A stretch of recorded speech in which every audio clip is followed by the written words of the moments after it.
As the U.S. Air Force prepares to announce the results of the T-X trainer jet competition this summer, the head of Lockheed Martin Aeronautics is confident its joint bid with Korea Aerospace Industries won't be hampered by a recent scandal involving KAI executives.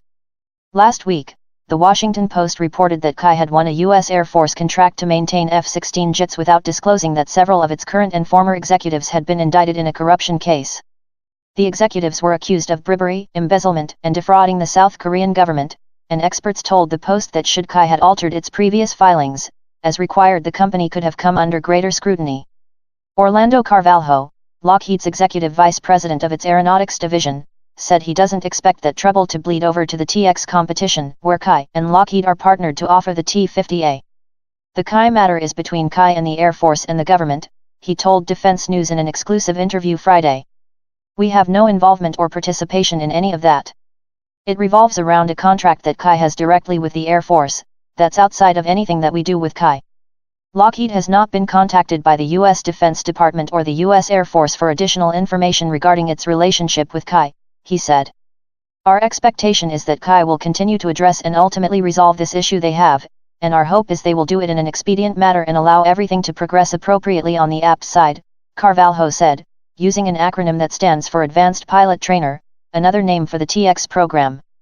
KAI was thrust into the spotlight earlier this month, when it was revealed that the company had paid $150,000 to Michael Cohen, best known as U.S. President Donald Trump's former private lawyer, for consulting services. The bad press comes as the Air Force is on the verge to award the T-X trainer contract, which is expected sometime this summer.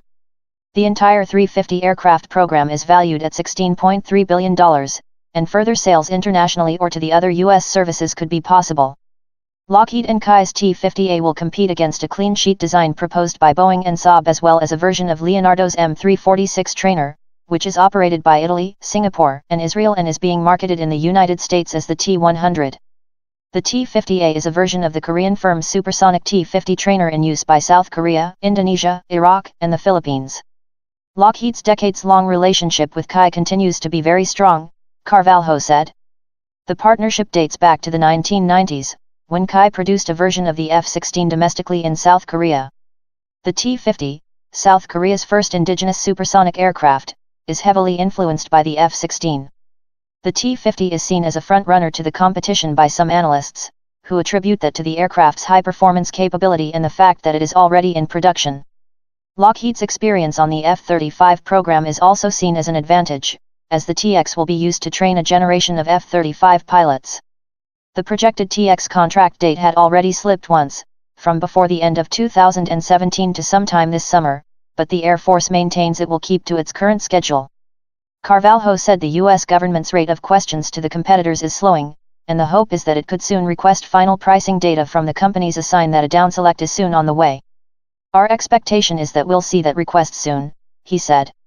Our hope is that we'll see the request in July, and hopefully that will enable a source selection in August or earlier. If the T-50 fails to win T-X, Carvalho said, Lockheed will look for other opportunities to help KAI sell the aircraft in the international market. One possibility is the eventual replacement of the U.S. Navy's T-45 trainer jet, although the companies would need to ensure that the T-50 could be qualified to land on a carrier deck. Building team.